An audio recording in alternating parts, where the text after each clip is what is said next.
கோமதி, சரவணன் 2 பேருமே சேர்ந்து அப்படியே கோர்ட்டுக்கு போகிறாங்க. போகிற வழியில் அப்படியே ஒரு மாதிரி ஃபீல் பண்ணுறாங்க. "இங்கே பாருடா, நீ என்னடா முடிவு எடுத்திருக்க?" அப்படின்னு கேட்குறாங்க கோமதி. "அம்மா, இதில் என்னம்மா இருக்குது முடிவெடுக்க? இங்கே பாரும்மா, எனக்கு அந்த தங்கமயிலோட சேர்ந்து வாழ விருப்பம் இல்லை. எனக்கு அவளை பிடிக்கல. அதனால் நான் வாழ மாட்டேன். கண்டிப்பாக கோர்ட்டில் டிவோர்ஸ் வேணும்னு சொல்லிட்டு நான் கேட்பேன்" அப்படின்னு சரவணன் சொல்கிறாரு. அதை கேட்டோன்னே கோமதி ரொம்ப வருத்தப்படுறாங்க. "டேய், வயிற்றில் குழந்த இருக்குடா, கொஞ்சம் யோசிச்சு பாருடா. இந்த டிவோர்ஸ் எல்லாம் கொஞ்ச நாள் தள்ளி வச்சிடலாமா?" அப்படின்னு கேட்குறாங்க. "அம்மா, என்னம்மா பேசிகிட்ருக்க? இங்கே பாரும்மா, நல்லா தெரிஞ்சுக்கோ. குழந்தைய நான் பார்த்துக்க மாட்டேன்னு யார் சொன்னா? கண்டிப்பாக நான் குழந்தைய பார்த்துப்பேன். நான் நல்லபடியாக பார்த்துப்பேன். அந்த குழந்தைக்கு ஒரு நல்ல அப்பாவாக நான் இருப்பேன். ஆனால் அதுக்காக அவள் கூட சேர்ந்து வாழணும்னு சொன்னீங்கன்னா கண்டிப்பாக நான் ஒத்துக்க மாட்டேன். எனக்கு அவளை பிடிக்கல. அவள் கூட வாழ எனக்கு பிடிக்கல. அதனால் நான் வாழ மாட்டேன்" அப்படின்னு சொல்கிறாரு. அதை கேட்டோன்னே ரொம்ப ஃபீல் பண்ணுறாங்க. "இங்கே பாருடா, நான் சொல்கிறத கேளுடா. அம்மா, நீ பேசாதம்மா" அப்படின்னு சரவணன் சொல்கிறாரு. அப்படியே ஒரு மாதிரி அழறாங்க. "அம்மா, அழாதம்மா நீ. எனக்கு வாழ பிடிக்கல. அவ்வளோதான். நான் கண்டிப்பாக குழந்தைய பார்த்துப்பேன். சரி வாம்மா, நம்ம போகலாம்" அப்படின்னு கோர்ட்டுக்கு போகிறாரு. கோர்ட்டு வாசலில் அப்படியே நின்றுட்டுருக்காங்க. அப்படியே பார்க்குறாங்க. தங்கமயில், அவங்க அம்மா, அப்பா 3 பேருமே இருக்காங்க. இந்த பக்கம் கோமதி, சரவணன் 2 பேருமே நிற்கிறாங்க. அப்படியே பார்க்குறாங்க. "இங்கே பாரு, அவங்கக்கிட்ட போய் பேசாத" அப்படின்னு பாக்கியா சொல்கிறாங்க.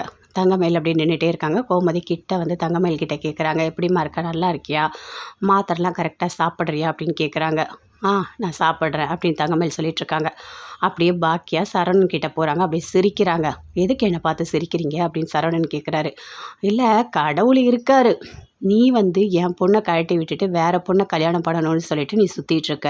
ஆனால் கடவுள் பார்த்தியா, குழந்தைய வயிற்றில் கொடுத்துட்டாரு. இப்போ நீ என் பொண்ணுக்கிட்ட வந்து வாழ்ந்து தான் ஆகணும்.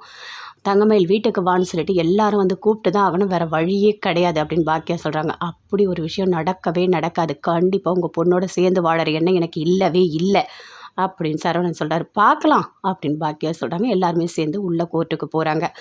போன உடனே அங்கே கூப்பிட்டு விசாரிக்கிறாங்க. "இங்கே பாருங்கள், கவுன்சிலிங் எல்லாம் முடிஞ்சிடுச்சா?" அப்படின்னு சொல்லிட்டு கேட்குறாங்க.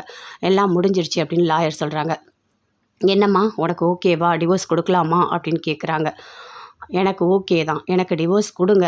ஒன்றும் பிரச்சனை கிடையாது. எனக்கு அவர் வேண்டாம்" அப்படின்னு சொல்கிறாங்க. "என்னம்மா, இதுக்கு முன்னாடி வேறு மாதிரி பேசினேன்.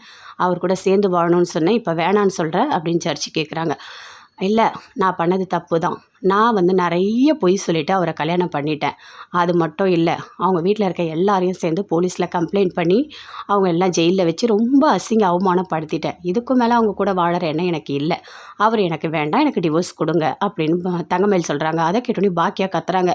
"ஏய், என்னடி பேசிகிட்டு இருக்கா? வயிற்றில் குழந்தைய வச்சுட்டு எப்படி தனியாக வளர்ப்ப? ஏண்டி ஏண்டி" அப்படின்னு கத்துறாங்க கோர்ட்டில். "இங்கே பாருங்கள், கோர்ட்டில் கத்தக்கூடாது" அப்படின்னு லாயர் சொல்கிறாங்க. "என்ன சரவணா, நீங்கள் சொல்லுங்கள், உங்களுக்கு ஓகேவா?" அப்படின்னு கேட்குறாங்க. "எனக்கு ஓகே தான். எனக்கு டிவோர்ஸ் கொடுங்க. இவ கூட சேர்ந்து வாழற எண்ணம் எனக்கு இல்லை" அப்படின்னு சொல்கிறாரு. அப்படியே கோமதி பார்க்குறாங்க. ரொம்ப வருத்தப்படுறாங்க. "அட கடவுளே, 2 பேரும் சேர்ந்து இப்படி சொல்கிறாங்களே" அப்படின்னு சொல்லிட்டு. "சரி, ஓகே, நீங்கள் அடுத்த இதுக்கு வாங்க, நான் வந்து தீர்ப்பு தரேன்" அப்படின்னு சொல்கிறாங்க. 2 பேருமே சேர்ந்து வீட்டுக்கு வராங்க. வந்த உடனே பாண்டியன் கேட்குறாரு, "என்னடா, என்ன நடந்ததுன்னு சொல்லிட்டு?" "அப்பா, அவள் நடிக்கிறாப்பா, அங்கே கோர்ட்டில் அப்படியே நடிக்கிறா. அவள் கூடலாம் சேர்ந்து நான் வாழ மாட்டேன். சரிப்பா, நான் கடைக்கு போகிறேன்" அப்படின்னு சொல்லிட்டு சரவணன் போகிறாரு. பாண்டியன் ரொம்ப வருத்தப்படுறாரு. எதுக்கு இவன் இப்படி பண்ணிகிட்ருக்கான்? கொஞ்சம் கூட யோசிக்கவே மாட்றான் அப்படின்னு சொல்லிட்டு பாண்டியன் ரொம்ப ஃபீல்